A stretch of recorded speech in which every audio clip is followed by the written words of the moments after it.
Morning everyone, welcome back Rimpy blogs. तो बहुत दिनों के बाद मेरा फिर से ब्लॉग आ रहा है क्योंकि मैं चली गई थी अपने रिलेटिव्स के घर। तो कुछ पूजा पाठ था, फिर बर्थडे था, उसके बाद फिर मैं आई हूँ लगभग 5 डेज़ के बाद। तो फिर स्टार्ट किया अपना ब्लॉग। तो आज फ्राइडे है और अभी पूजा पाठ कर रही थी। सुबह की क्लीनिंग थी, झाड़ू पोछा वो करने के बाद नहाकर पूजा पाठ कर रही थी। गर्मी का दिन हो जाता है तो सुबह जब झाड़ू पोछा कर दो तो ज़्यादा बेटर रहता है, बाद में फिर क्लीनिंग वगैरह होती रहती है। लेकिन खाना तो बनाना है। और फिर यहाँ पर कृष्ण जी का श्रृंगार कर दिया था, उनकी आरती कर दी थी। उसके बाद आ रही थी किचन में।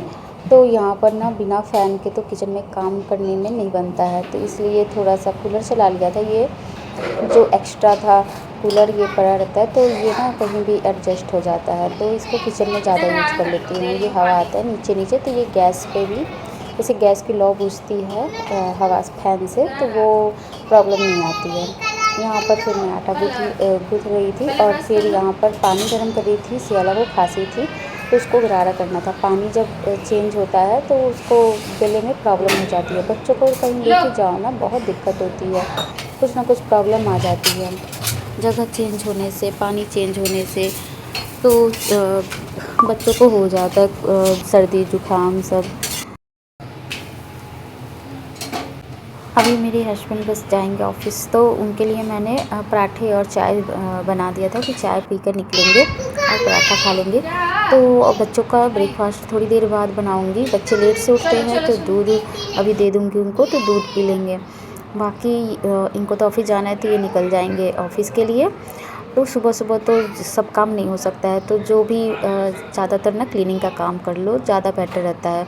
बाकी खाना तो बनता रहता है। यहाँ ये बोतल है तो बोतल लेकर आए थे, इनको रिटर्न गिफ्ट में मिला था। बोतल बहुत बड़ी बोतल है और अच्छी है, लेकिन इसको किया की थी ये बोतल।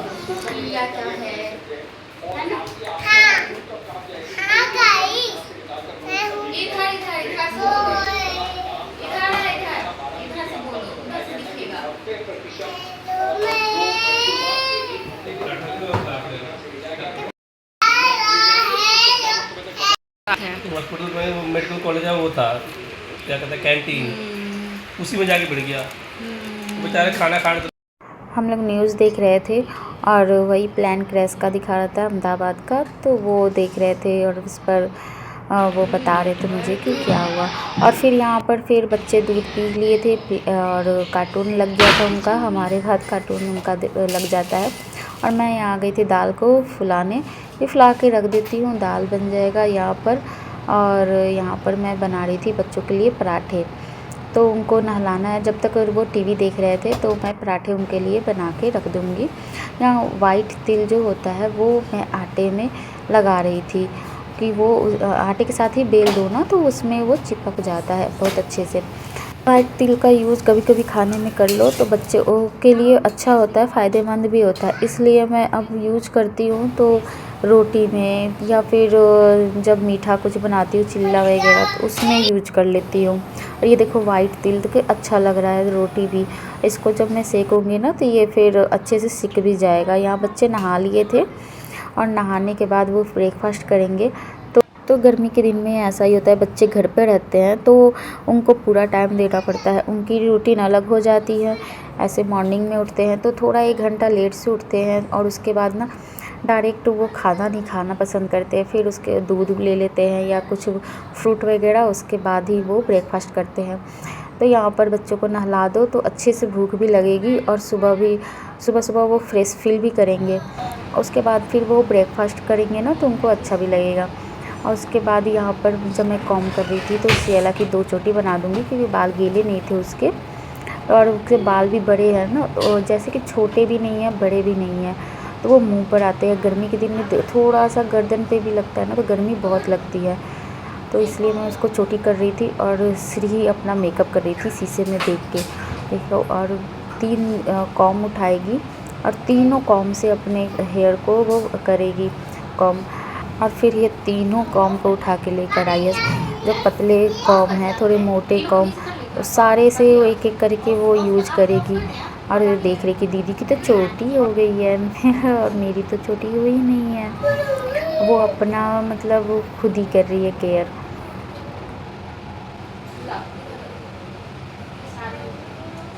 और ये देखो तीन क्या चार कॉम जितने थे ना, सबसे एक एक बार वो कॉम कर रही थी और फिर वो दोबारा ले रही थी।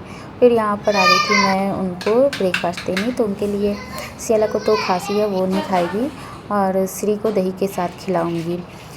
उसके बाद फिर आ गई थी मैं यहाँ पर दाल को चढ़ाने, और दाल को पकाने के लिए मैंने यहाँ पर सारे वेजिटेबल को कट कर लिया था।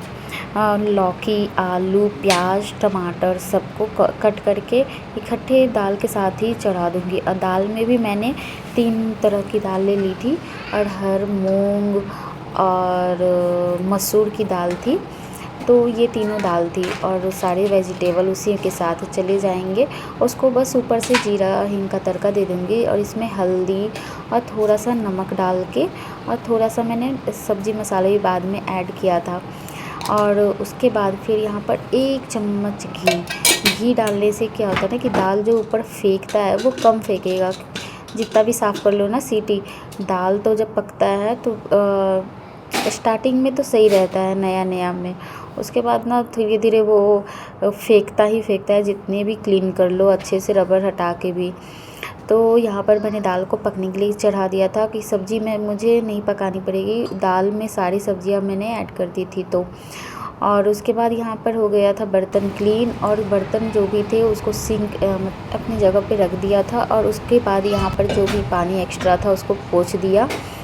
उसके बाद यहाँ दाल भी पक गया था, और ये देखो दाल गाढ़ा भी हो गया है और सही भी हो गया था। उसके बाद मैंने यहाँ पे चावल को धुल के चावल भी पका दूँगी।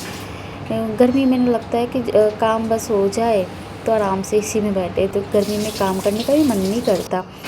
तो यहाँ पर इसलिए मैंने सब्ज़ी फिर सारे को इकट्ठे डाल के दाल में तड़का लगा दूँगी अब जीरा हींग का। और ये देखो एकदम गाढ़ा हो गया था दाल, सब्ज़ी की ज़रूरत नहीं है। थोड़ा सा मसाला भी ऐड किया था मैंने इसमें, सब्ज़ी मसाला हल्का सा। और ये हो गया बच्चों के लिए प्रॉपर हेल्दी भी है और इजी वे में बनने वाला खाना भी है।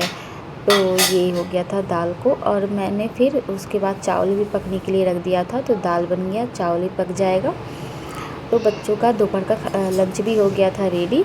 और उसके बाद फिर यहाँ पर मैं आ गई थी देखने तो बच्चे क्या कर रहे हैं। तो एक बच्चा ये लेटा था नीचे और एक बच्चा पढ़ रहा था। तो ये अपने हॉलीडे होमवर्क को कंप्लीट कर रही थी, क्योंकि घूमने चली गई थी तो हॉलीडे होमवर्क तो रह गया था, तो उसको कंप्लीट कर रही थी। उसमें थोड़ी देर के लिए ना मोबाइल की भी ज़रूरत पड़ती है, इसलिए थोड़ा सा मैं कोशिश करती हूँ कि अपने ब्लॉग को जल्दी से बना लूँ। बच्चों को मोबाइल भी देखना होता है, मोबाइल की ज़रूरत होती है, हॉलीडे होमवर्क होता है तो आजकल मोबाइल से ही मिलते हैं, तो उनको भी मोबाइल की ज़रूरत पड़ जाती है। फिर यहाँ पर मैं लेकर आई थी अचार, मेरी मतलब दीदी ने दे दिया था। तो इसको मैं थोड़ा सा तेल भी डालना पड़ेगा और अपनी तरफ से धूप भी लगाना होगा। तो सारे अचारों को पॉलीथीन से निकाल के उसको डब्बे में फिल करूँगी। इससे पहले मैं इसको सारे को ना बर्तन में निकाल के खुला करके उसको अच्छे से धूप लगा लूँगी, क्योंकि जाड़ में ना अच्छे से धूप नहीं लग पाता है। तो इसलिए इस पे आम का अचार भी है, कुच्चा भी है और थोड़ा सा ना मिर्च का भी अचार है, तो उसको भी मैं धूप लगा लूँगी।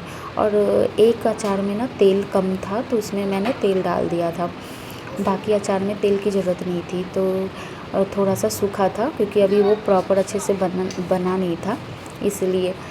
तो ये सब पॉलीथीन में रहेगा ना तो वो ख़राब भी हो जाएगा। और मिर्च का अचार था, उसको मैं जार में डाल रही थी, क्योंकि वो ऑलरेडी वो फरवरी के टाइम में ही बनता है, फरवरी मार्च के समय, तो वो प्रॉपर अच्छे से गल चुका था। लेकिन उसको शीशे में डाल के ही धूप लगा लूँगी, 1-2 दिन धूप लगा लूँगी।